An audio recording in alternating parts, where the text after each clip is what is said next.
Hi, welcome back for chapter 28 of the book of Job. So, this is an interlude where wisdom is found.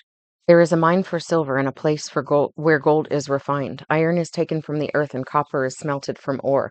Mortals put an end to the darkness. They search out the farthest recesses for ore in the blackest darkness. See, we are like willing to do it on the earth for gold within the earth, but it's like that is just a metaphor for what you're supposed to be doing within the darkness of yourself, okay? And it's not like um there's no light in the darkness, it's that it's all inside of you. So there's like, visually no light within. Right, hang on. Far from human dwellings, they cut a shaft in places untouched by human feet. Far from other people, they dangle and sway. The earth from which food comes is transformed below as by fire. Lapis lazuli comes from its rocks, and its dust contains nuggets of gold. No bird of prey knows that hidden path. No falcon's eye has seen it. Proud beasts do not set foot on it, and no lion prowls there. People assault the flinty rock with their hands and lay bare the roots of the mountains. They tunnel through the rock. They their eyes see all its treasures. They search the sources of the rivers and bring hidden things to light. But where can wisdom be found? Where does understanding dwell? No mortal comprehends its worth. It cannot be found in the land of the living. The deep says, "It is not in me." The sea says, "It is not with me." It cannot be bought with the finest gold, nor can its price be weighed out in silver. It cannot be bought with the gold of Ophir. Ophir? It's spelled Ophir, so I don't know if it's a person or a place. With precious onyx or lapis lazuli, which both of those stones I really, really love. Neither gold nor crystal can compare with it, nor can it be had for jewels of gold. Coral and jasper are not worthy of mention. The price of wisdom is beyond rubies. The topaz of Cush cannot compare with it, cannot be bought with pure gold. Where then does wisdom come from? Where does understanding dwell? It is hidden from the eyes of every living thing, concealed even from the birds in the sky. Destruction and death say only a rumor of it has reached our ears. God understands the way to it, and he alone knows where it dwells, for he views the ends of the earth and sees everything under the heavens. When he established the force of the wind and measured out the waters, when he made a decree for the rain and a path for the thunderstorm, then he looked at wisdom and appraised it. He confirmed it and tested it. And he said to the human race, "The fear of the Lord, that is wisdom, and to shun evil is understanding." Okay, so to fear the Lord is wise, and to shun evil, that's the understanding, right? Of like, once you gain wisdom, you understand that not all evil is like easily discernible. So you have to go within to find it and to shun it. Job's final defense, chapter 29. Job continued his discourse. How I long for the months gone by, for the days when God watched over me. He's in nostalgia right now, okay? When his lamp shone on my head, and by his light I walked through darkness. Oh, for the days when I was in my prime, when God's intimate friendship blessed my house, when the Almighty was still with me and my children were around me, when my path was drenched with cream and the rock poured out for me streams of olive oil. When I went to the gate of the city and took my seat in the public square, the young men saw me and stepped aside, and the old men rose to their feet. The chief men refrained from speaking and covered their mouths with their hands. It's a little bit like idolatry, like they're treating him like royal, right? But he's still only a mere mortal. So he's like wishing for the days of when he was treated like a god.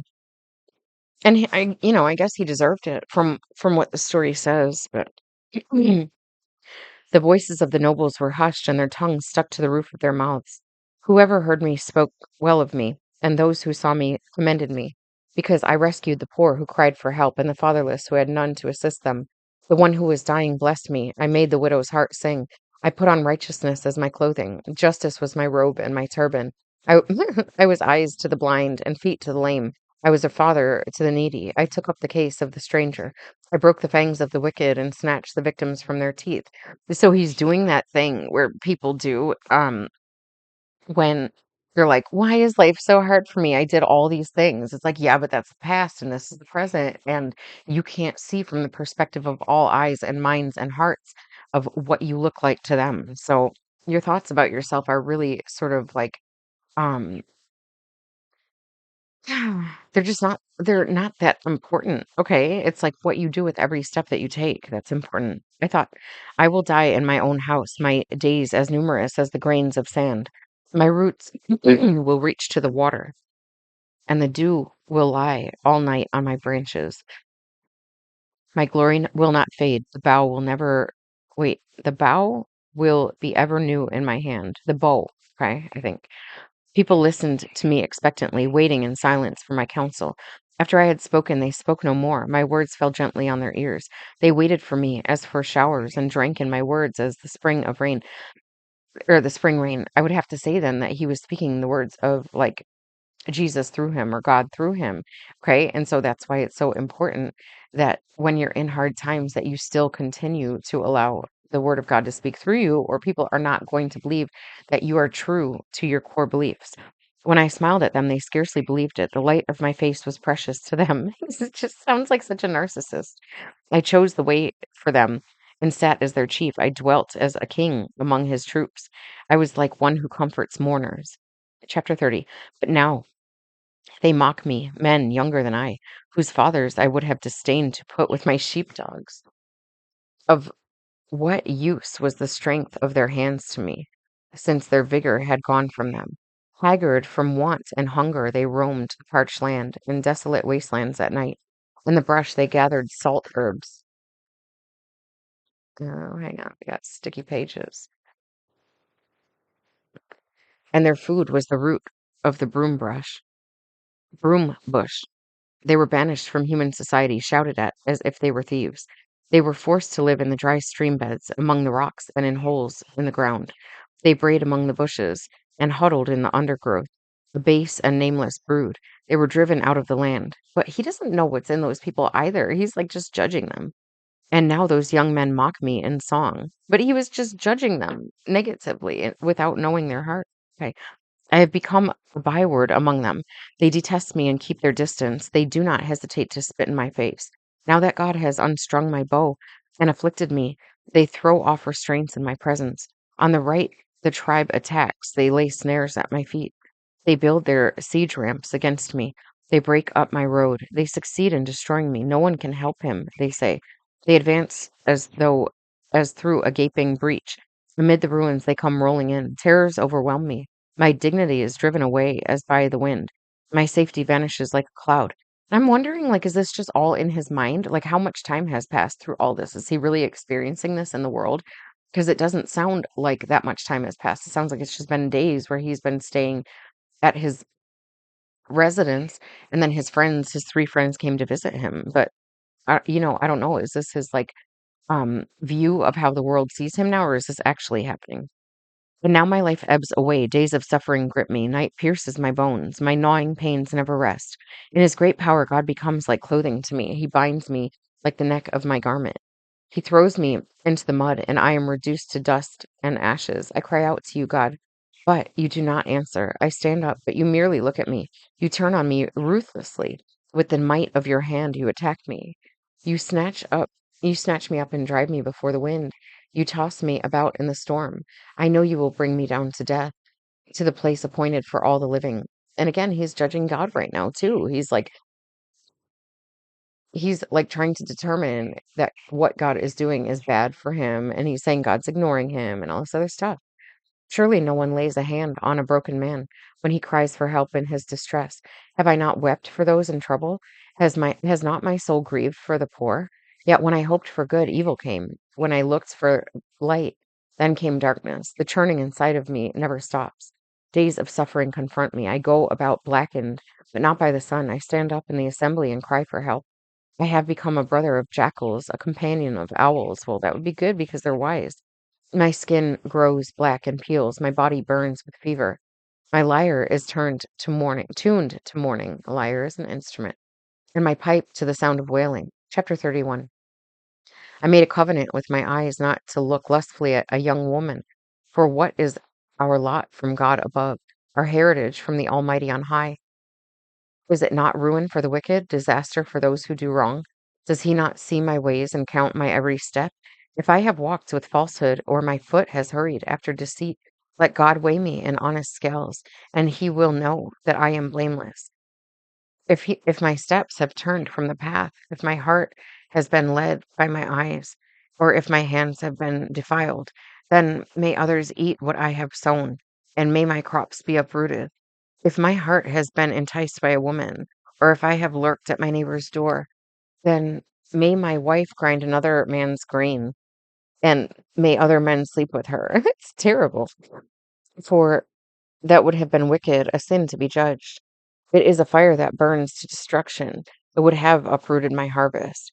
If I have denied justice to any of my servants, whether male or female, when they had a grievance against me, what will I do when God confronts me? What will I answer when called to account? Did not he who made me in the womb make them? Did not the same one form us both within our mothers? If I have denied the desires of the poor or let the eyes of the widow grow weary, if I have kept my bread to myself, not sharing it with the fatherless, but from my youth I reared them as a father would, and from my birth I guided the widow.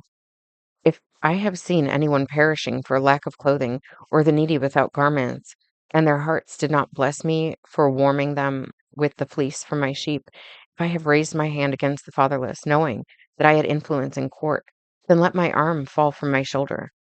Let it be broken off at the joint, for I dreaded destruction from God, and for fear of his splendor I could not do such things. If I have put my trust in gold, or said to pure gold, you are my security, it's like idolizing gold. If I have rejoiced over my great wealth, fortune my hands had gained, if I have regarded the sun in its radiance, or the moon moving in splendor, so that my heart was secretly enticed, and my hand offered them a kiss of homage, then these also would be sins to be judged, for I would have been unfaithful to God on high. If I have rejoiced at my enemy's misfortune or gloated over the trouble that came to him, I have not allowed my mouth to sin by invoking a curse against their life. If those of my household had never said, who has not been filled with Job's meat? But no stranger had to spend the night in the street, for my door always was always open to the traveler. If I have concealed my sin as people do by hiding my guilt in my heart, because I so feared the crowd and so dreaded the contempt of the clans, that I kept silent and would not go outside. This is in parentheses. Oh, that I had someone to hear me. I sign now my defense. Let the Almighty answer me. Let my accuser put his indictment in writing. Surely I would wear it on my shoulder. I would put it on like a crown. I would give him an account of my every step. I would present it to him as to the ruler. Okay. End of parentheses. If my land cries out against me, and all its furrows are wet with tears, if I have devoured its yield without payment, or broken the spirit of its tenants, then let briars come up instead of wheat, and stinkweed instead of barley. The words of Job are ended. Elihu, chapter 32. So these three men stopped answering Job because he was righteous in his own eyes. And that's what he was talking about. Like in the parentheses, he was asking for somebody to hear him. And like these people were there to hear him, but he didn't want to hear what they had to say to him because he wanted somebody who was directly affected by him negatively so they could speak to him about what he had done so he could like be in favor with them and God. But it's like all people come to you with the truth mixed in with their own humanness. Okay. So all right. So they stopped answering him because he wasn't listening. But Elihu, son of Barachel, the Uzite of the family of Ram, became very angry with Job for justifying himself rather than God. He was also angry with the three friends because they had found no way to refute Job and yet had condemned him. So it's like they were trying to, but they made him feel worse because he was refuting them instead of like them being able to refute him. Okay. Now Elihu had waited before speaking to Job because they were older than he. But, right, because he's like the child. But when he saw that the three men had nothing more to say, his anger was aroused. So Elihu, son of Barachel the Buzite, said, I am young in years, and you are old. That is why I was fearful, not daring to tell you what I know. I thought age should speak, advanced years should teach wisdom. But it is the spirit in a person, the breath of the Almighty that gives them understanding. Okay, so it's like when you are channeling the words of God, it does not matter what age you are, and it doesn't matter if you are old, but you are channeling the words of your mind and your ego and the devil instead of God, then you're speaking like a child. It is not only the old who are wise, not only the aged who understand what is right. Therefore I say, listen to me. I too will tell you what I know. I waited while you spoke. I listened to your reasoning while you were searching for words. I gave you my full attention, but not one of you has proved Job wrong. None of you has answered his arguments. Do not say, we have found wisdom. Let God, not a man, refute him. But Job has not marshaled his words against me, and I will not answer him with your arguments. They are dismayed and have no more to say. Words have failed them. Must must I wait now that they are silent, now that they stand there with no reply?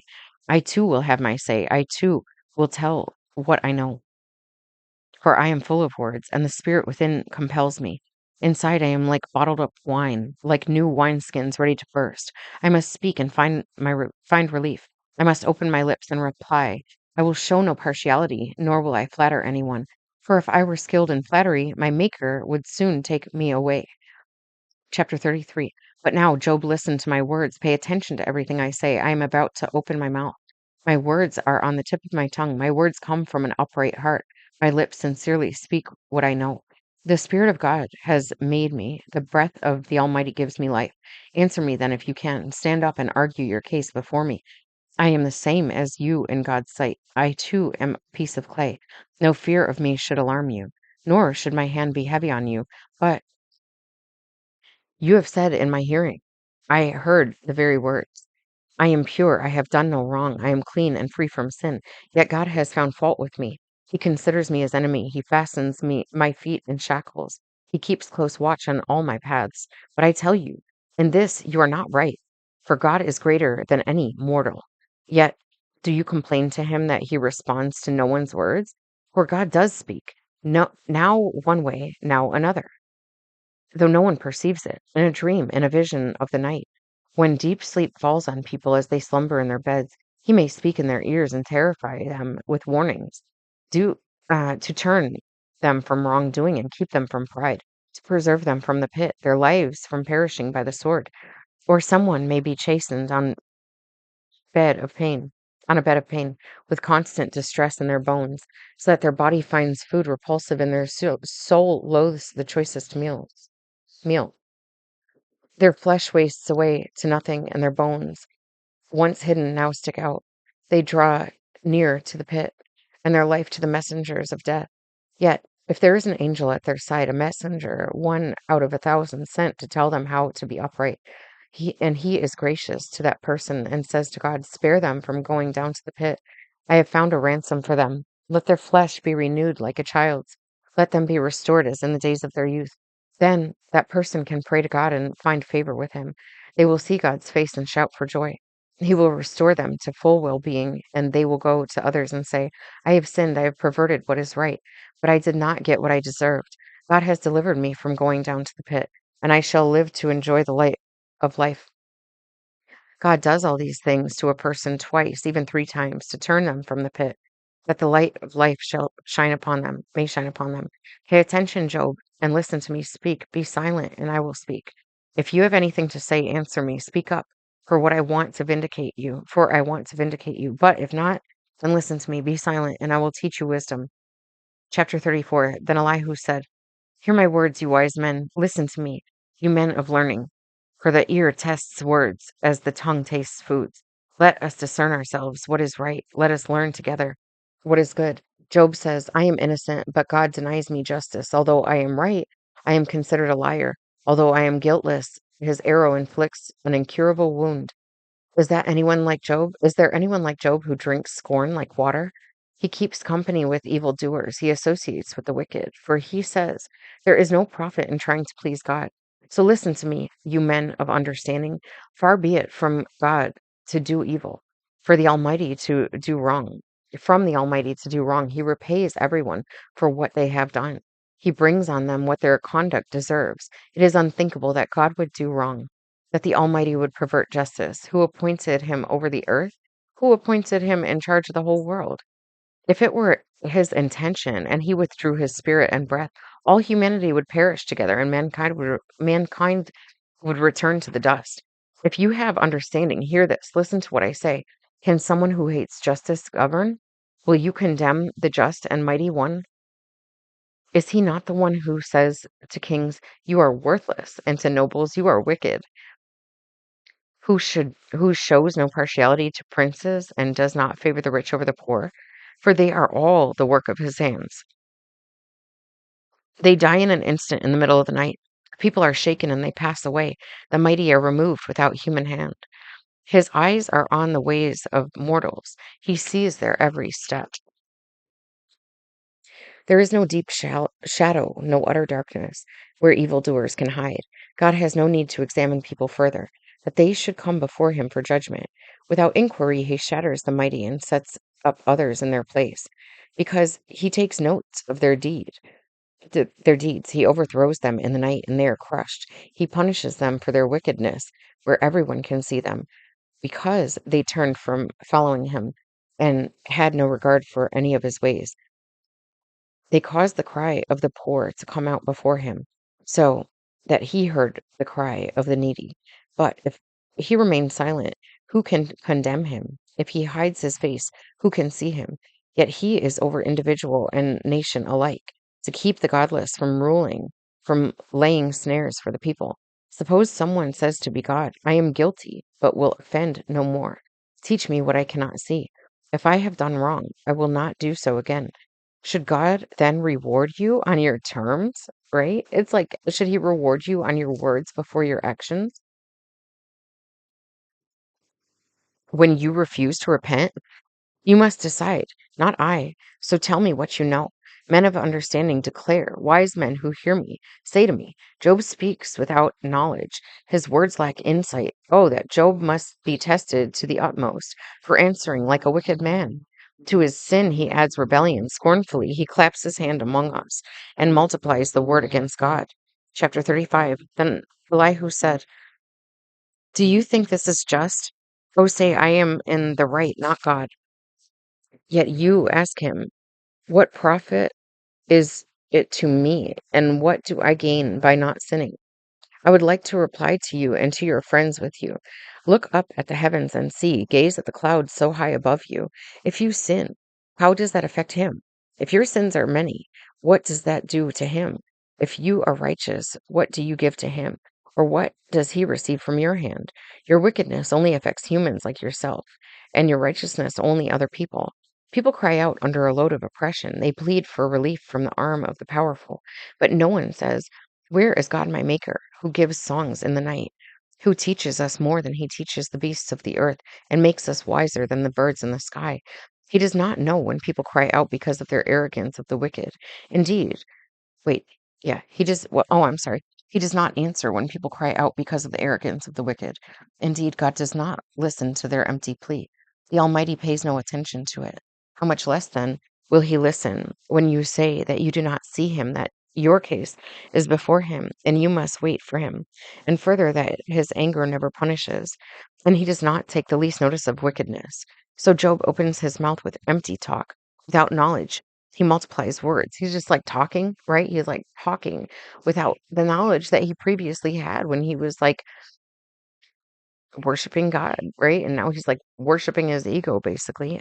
36. Elihu continued, Bear with me a little longer, and I will show you that there is more to be said on God's behalf. I get my knowledge from afar. I will ascribe justice to my Maker. And yet it's from within, right? It's from afar, but it's from within. Be assured that my words are not false. One who has perfect knowledge is with you.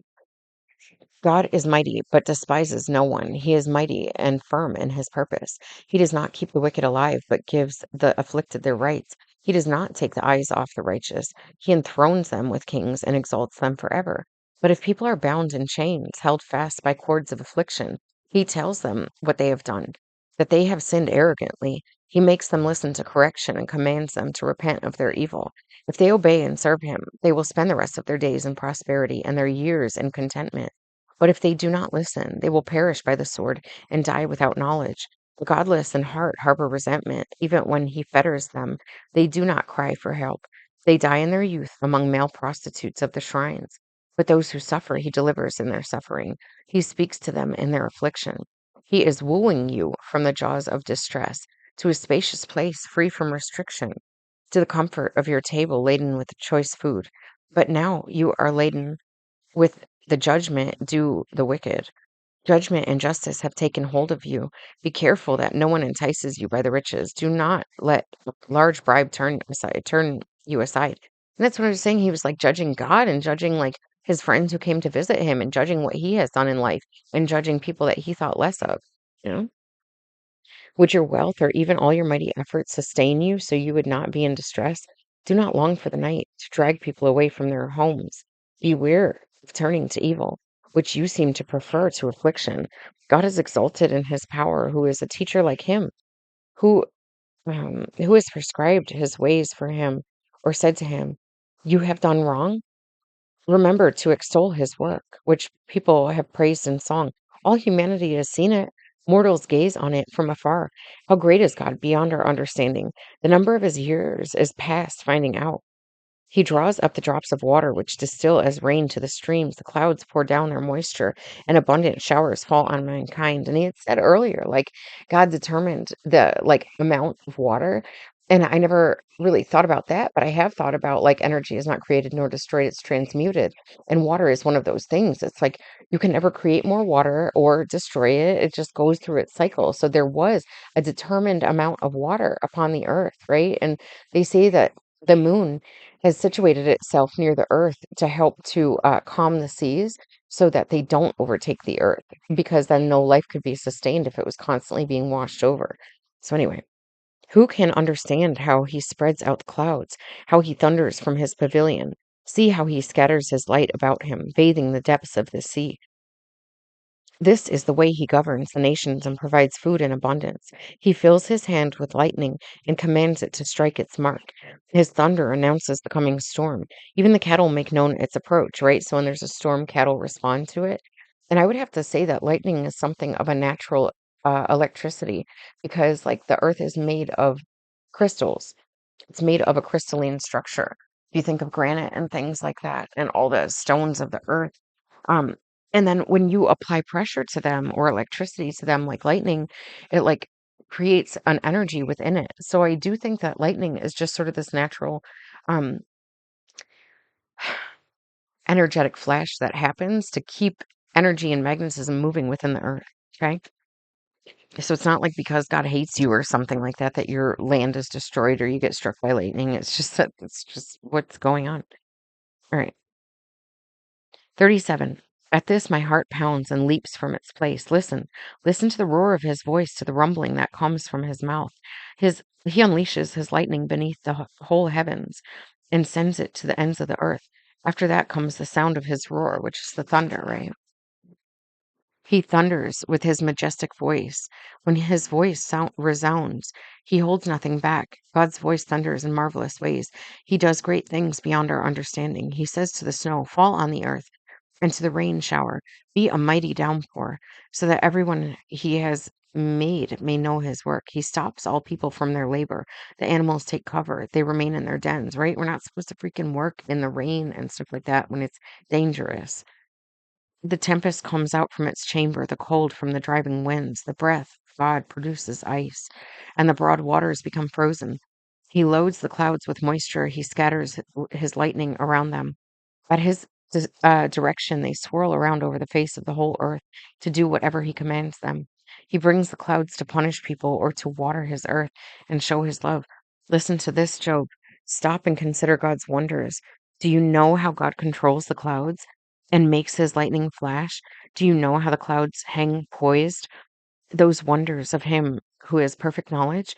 You who swelter in your clothes when the land lies hushed under the south wind, can you join him in spreading out the skies, hard as a mirror of cast bronze? Tell us what we should say to him. We cannot draw up our case because of our darkness. Should he be told that I want to speak? Would anyone ask to be swallowed up? Now, no one can look at the sun, bright as it is in the skies after the wind has swept them clean. Out of the north he comes in golden splendor. God comes in awesome majesty. The Almighty is beyond our reach and exalted in power. In his justice and great righteousness, he does not oppress. Therefore, people revere him. For does he not have regard for all the wise in his heart? In heart, the Lord speaks. Verse 38, or chapter 38. Then the Lord spoke to Job out of the storm. He said, "Who is this that obscures my plans with words without knowledge? Brace yourself like a man. I will question you, and you shall answer me. Where were you when I laid the earth's foundation? Tell me if you understand. Who marked off its dimensions? Surely you know. Who stretched a measuring line across it? On what were its footings set? Or who laid its cornerstone? While the morning stars sang together and all the angels shouted for joy? Who shut up the seas behind doors when it burst forth from the womb? When I made the clouds its garment and I wrapped it in thick darkness, when I fixed limits for it and set its doors and bars in place, when I said, "This far you may come and no farther. Here is where your proud water waves halt." Have you ever given orders to the morning or shown the dawn its place? He is talking so much smack. I love it. That it might take the earth by the edges and shake the wicked out of it? The earth takes shape like clay under a seal. Its features stand out like those of a garment. The wicked are denied their light, and their upraised arm is broken. Have you journeyed to the springs of the sea, or walked in the recesses of the deep? Have the gates of death been shown to you? Have you seen the gates of the deepest darkness? Have you comprehended the vast expanses of the earth? Tell me, if you know all of this, what is the way of what is the way to the abode of light? And where does darkness reside? Can you take them to their places? Do you know the paths to their dwellings? Surely you know, for you were already born. You have lived so many years.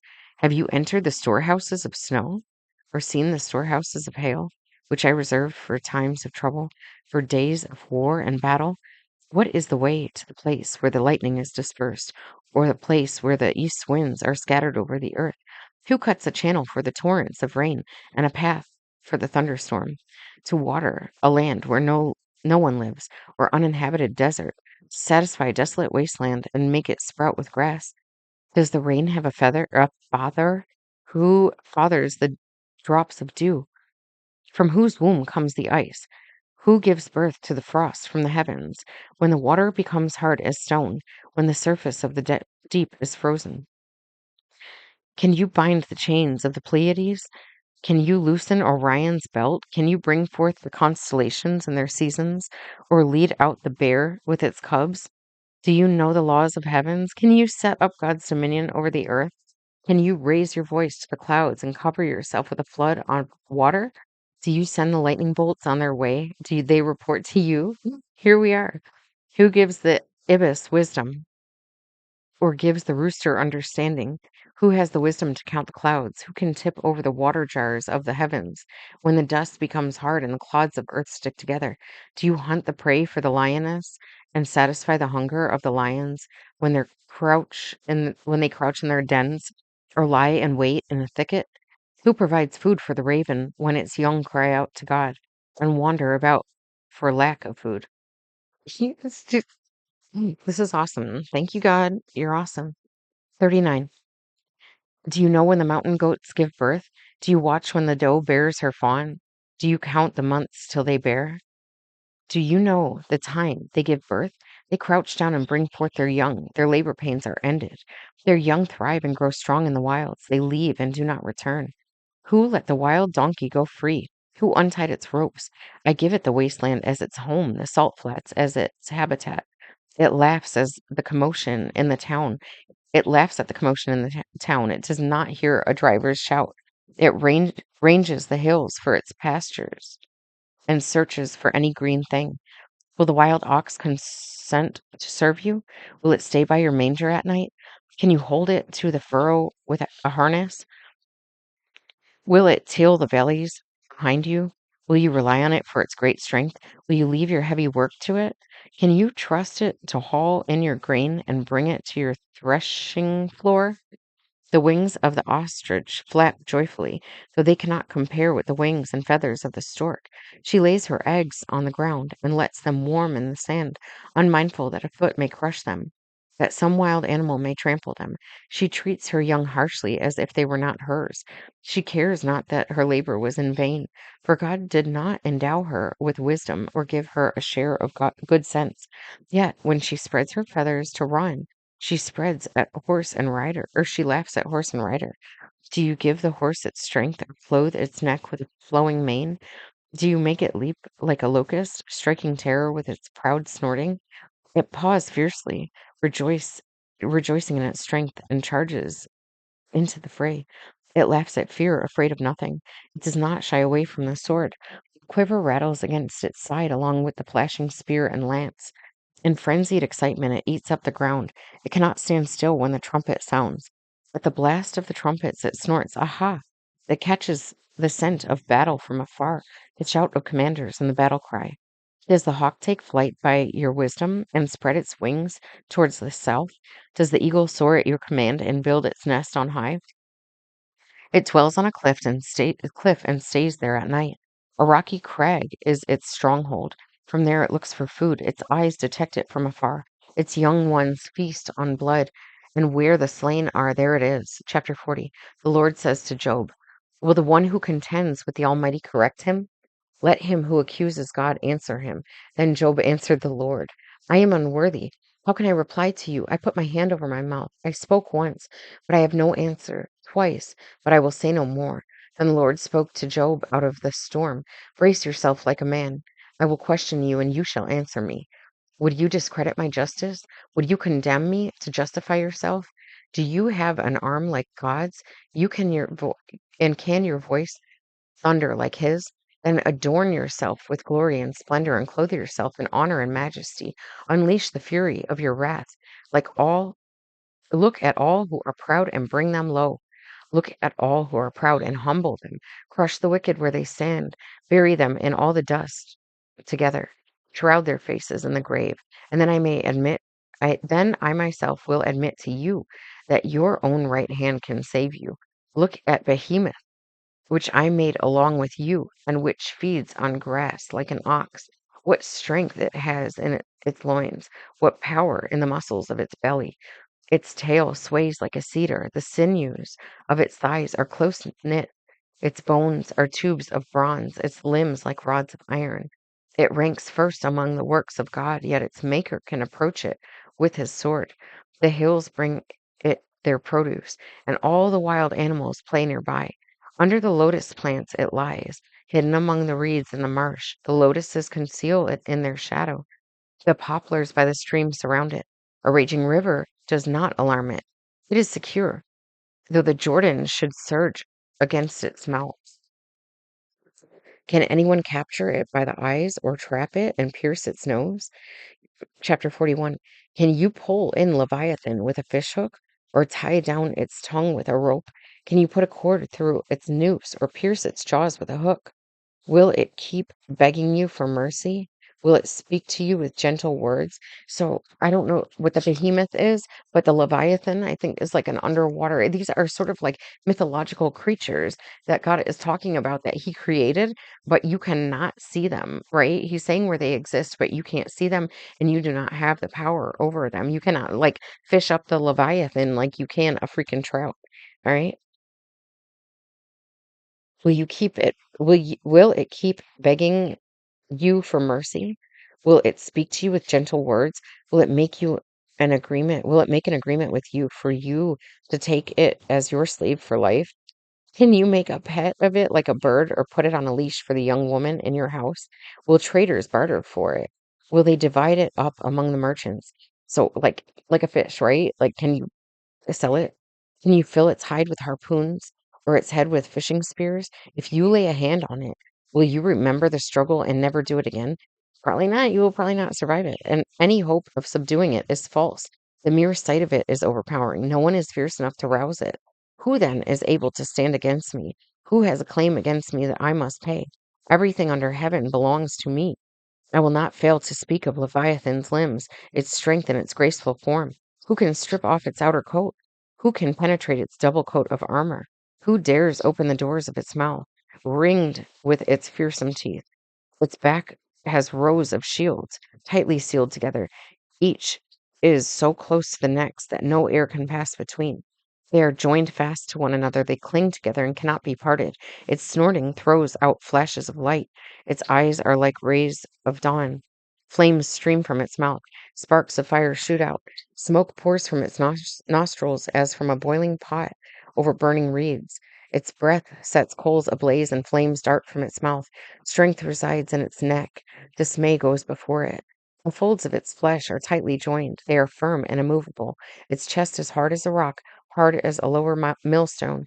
When it rises up, the mighty are terrified. They retreat before its thrashing. The sword that reaches it has no effect, nor does the spear or the dart of the javelin. Iron it treats like straw, and bronze like rotten wood. Arrows do not make it flee. Sling stones are like like chaff to it. A club seems to it but a piece of straw. It laughs at the rattling of the lance. Its undersides are jagged pot shards, leaving trail in the mud like threshing sledge.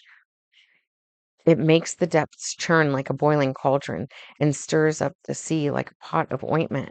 It leaves a glistening wake behind it. One would think the deep had white hair. Nothing on earth is its equal, a creature without fear. It looks down on all that are haughty. It is king over all that are proud. Job chapter 42. Then Job replied to the Lord, I know that you can do all things. No purpose of yours can be thwarted. You asked, who is this that obscures my plans without knowledge? Surely I spoke of things I did not understand, things too wonderful for me to know. You speak. Listen now, and I will speak. I will question you, and you shall answer me. I think he's just saying what God said, and he's like responding with his answer. My ears had heard of you, but now my eyes have seen you. Therefore I despise myself and repent in dust and ashes. Okay, and here is the epilogue. After the Lord had said these things to Job, he said to Eliphaz the Temanite, I am angry with you and your two friends, because you have not spoken the truth about me, as my servant Job has. So now take 7 bulls and 7 rams, and go to the servant Job and sacrifice a burnt offering for yourselves. My servant Job will pray for you, and I will accept his prayer, and not deal with you according to your folly. You have not spoken the truth about me, as my servant Job has. So Eliphaz the Temanite, Bildad the Shuhite, and Zophar the Naamathite did what the Lord had told them, and the Lord accepted Job's prayer. After Job had prayed for his friends, the Lord restored his fortunes and gave him twice as much as he had before. All his brothers and sisters and everyone who had known him before came and ate with him in his house. They comforted and consoled him over all the trouble the Lord had brought on him, and each one gave him a piece of silver and a gold ring. The Lord blessed the latter part of Job's life more than the former part. He had 14,000 sheep, 6,000 camels, 1,000 yoke of oxen, and 1,000 donkeys. And he also had 7 sons and 3 daughters. The first daughter he named Jemimah, and the second Keziah, and the third Karen Happuch. Nowhere in all the land were there found women as beautiful as Job's daughters, and their father granted them an inheritance along with their brothers. After this, Job lived 140 years. He saw his children and their children to the 4th generation. And so Job died, an old man and full of years. Right, that's the story of Job. So Job didn't really do right by God. The 3 friends didn't really do right by God because they all kind of spoke wrong about him. Ah, what was the kid? The kid's name that came and spoke, like, God didn't even talk about that kid, but I feel like that was the turning point of the story. It was like the innocence of a child came through and said, "You guys are aged, you're wise, you're supposed to be elders, and yet you're all speaking falsely about God." All right. So I'm here to like shout the truth. But then the response was not really to the child. It was like, then the Lord comes through and talks. So is that literally, because he's saying that he sees him. So is it the Lord as speaking through the mouth of this child? Or is it the Lord that made himself present? Like, what does he look like to Job? It's these things that we still don't really understand, but it's beautiful. All right, this is 44:14 on the timer. We have finished Job. Now I want to go to Revelations, and that is the last book of the Bible. And then I want to start out from Genesis. And now my understanding is that the Bible is not like ordered in the ways that the stories are told or the timeline of it. But I want to start at the end and then start at the beginning. Okay, start at the end and then go to the beginning. But Job was kind of like, not really halfway through. Psalms is what comes next. And I believe that it's all a book of song. So I look forward to getting back to that. Okay, but we're going to try to do this in the right order because I don't know if anybody really gets the chance to read through the Bible, I think that there are many people who read through it over and over again. But I think in general, when we create a law of averages, it's like because most people are doing nothing. Some people are doing everything. Then the average is created from the in between of that, and it's represented as if all people are compared to the average. And it's just like it's not that thing. So in this lifetime, I at least want to read through the whole Bible, okay? And I want to present it and make it apparent to everybody because the Bible itself seems like nerdy and you have to follow all these things. But when we're reading it, it sounds so beautiful, right? It's talking about the Pleiades. It's talking about the Leviathan. It's talking about these things that I don't think that we know comes from the Bible, constellations and things like that. Okay. So that's why I like the idea of this book. And then that maybe we can go back to books that were supposedly written before these times or cultures that were before this time. So I don't know. We'll just kind of see where it goes. We're just humans here trying to survive. All right. I love you. Bye.